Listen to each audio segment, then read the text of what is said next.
मेरठ का एक ऐसा हत्याकांड जिसने मचा दिया कोहराम। पुलिस का लाठीचार्ज, एसएसपी ने बरसाए थप्पड़। नमस्कार, स्वागत है आपका हमारे चैनल में। आपके साथ मैं हूं सना।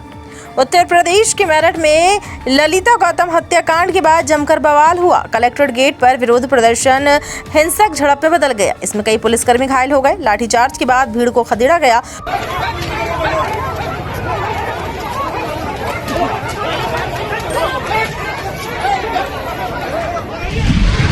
आपको बता दें, मेरठ पुलिस ने ललिता गौतम हत्याकांड की विवेचना के विरोध में कलेक्ट्रेट गेट पर बिना प्रशासनिक अनुमति के सड़क जाम करने, अधिकारियों पर जानलेवा हमले करने और जातिगत वैमनस्य फैलाने के आरोप में 13 नामजद और 50 अज्ञात लोगों के खिलाफ मुकदमा दर्ज किया है। पुलिस बल ने शांति एवं कानून व्यवस्था बनाए रखने के उद्देश्य से प्रदर्शनकारियों को समझाने का प्रयास किया, लेकिन उपद्रवियों द्वारा धक्का मुक्की और पथराव किए जाने के बाद पुलिस ने बल का प्रयोग कर भीड़ को तितर-बितर कर दिया।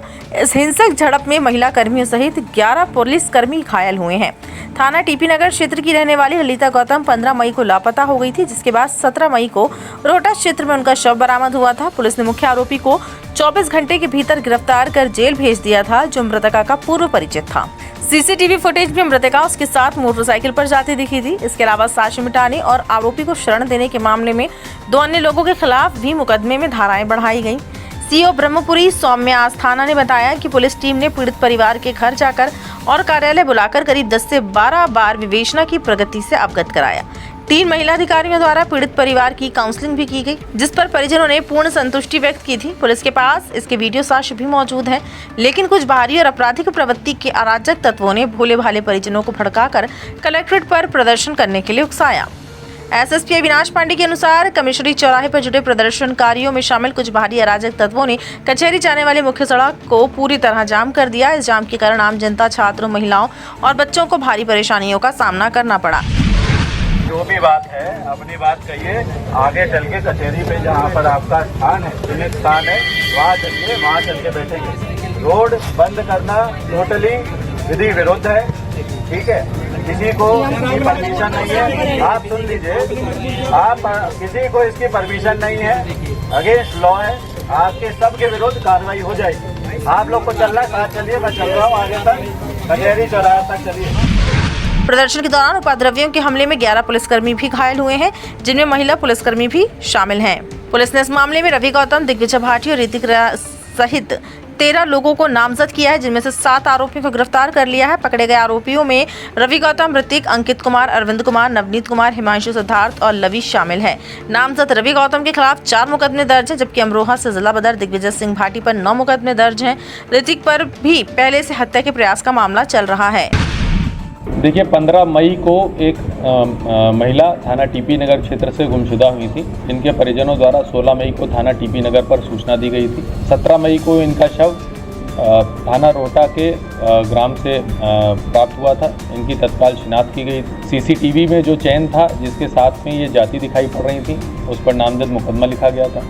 इलेक्ट्रॉनिक इनपुट्स के आधार पर और सीसीटीवी की ट्रेल के आधार पर मुकदमे का सफल अनावरण किया गया था। इसकी विवेचना क्षेत्राधिकारी ब्रह्मपुरी के द्वारा की जा रही थी। इसमें पुलिस की तरफ से ही 2 अन्य नाम सामने आए थे, जिन्होंने साक्ष्य मिटाने का कार्य किया था। उन पर भी धाराएं बढ़ाई गई थी और उनके खिलाफ भी आवश्यक विधिक कार्रवाई की गई। इसमें लगातार परिवारीजनों से विवेचक की, थाना प्रभारियों की, क्षेत्राधिकारी सिविल लाइन की और अन्य अधिकारियों की वार्ता हो रही थी। इनके द्वारा जो भी बिंदु उठाए गए थे उसका संतोषजनक समाधान किया गया, परंतु कुछ अराजनीतिक तत्वों द्वारा, कुछ अवैधानिक तत्वों के द्वारा इनको भड़काया जा रहा था। इसको अनावश्यक एक कुत्सित प्रयास किया जा रहा था, इसको एक अलग कलर देने का। उसमें से कुछ लोगों के द्वारा कल ये कहा गया था कि इनके द्वारा एक ज्ञापन दिया जाएगा कमिश्नरी पार्क पर बैठकर, जिसकी लोकतांत्रिक मूल्यों के अनुसार अनुमान्यता दी गई थी। परंतु आज जब ये सभी लोग कमिश्नरी पार्क पर आए तो उसमें से कुछ जो अराजक तत्व थे उनके द्वारा इनको बहला फुसलाकर कलेक्ट्रेट के गेट के सामने रोड पर बिठाकर जाम लगवाया गया। पुलिस अधीक्षक ट्रैफिक, पुलिस अधीक्षक देहात, क्षेत्राधिकारी सिविल लाइन, एडीएम सिटी, क्षेत्राधिकारी ब्रह्मपुरी जो कि इस मामले की विवेचक हैं, सभी लोगों के द्वारा इनको भरसक समझाने का प्रयास किया गया। मैं आपको ये भी बता दूं कि कल जब क्षेत्राधिकारी ब्रह्मपुरी उनके घर गई थी, उनके परिवारीजनों द्वारा ये कहा गया था कि हम विवेचनात्मक कार्रवाई से पूर्णतः संतुष्ट हैं, जिसके वीडियो साक्ष्य हमारे पास मौजूद हैं। परंतु कुछ अराजक तत्व, जिसमें से 5 की पहचान हमारे द्वारा की गई है, जिसमें से एक अन्य जनपद से जिला बदर का बताया जाता है। ऐसे लोग जो जनपद के बाहर से आए हुए थे, जिनका इस मामले से कोई लेना देना नहीं था। कई लोगों से जब ये वार्ता की गई तो उनको ये भी नहीं पता था कि प्रकरण क्या है। इसमें एक व्यक्ति, जिसका नाम दिग्विजय सिंह भाटी बताया जा रहा है, उसके बारे में आपराधिक रिकॉर्ड हम लोग खोज रहे हैं। ये अमरोहा जनपद से जिला बदर बताया जा रहा है। इसके द्वारा लोगों को भड़काया गया। एक व्यक्ति रवि गौतम, जो कि नोएडा जनपद का रहने वाला है, उसके द्वारा भी लोगों को भड़काया गया तथा लगातार पुलिस अधिकारियों के समझाने के बावजूद, प्रशासनिक अधिकारियों के समझाने के बावजूद भी ये रोड से नहीं हटे। बहुत देर हो जाने के उपरांत इनको वहाँ से हटाया गया है। इस प्रकरण में सुसंगत धाराओं में मुकदमा पंजीकृत किया जाएगा एवं आवश्यक विधिक कार्रवाई की जाएगी।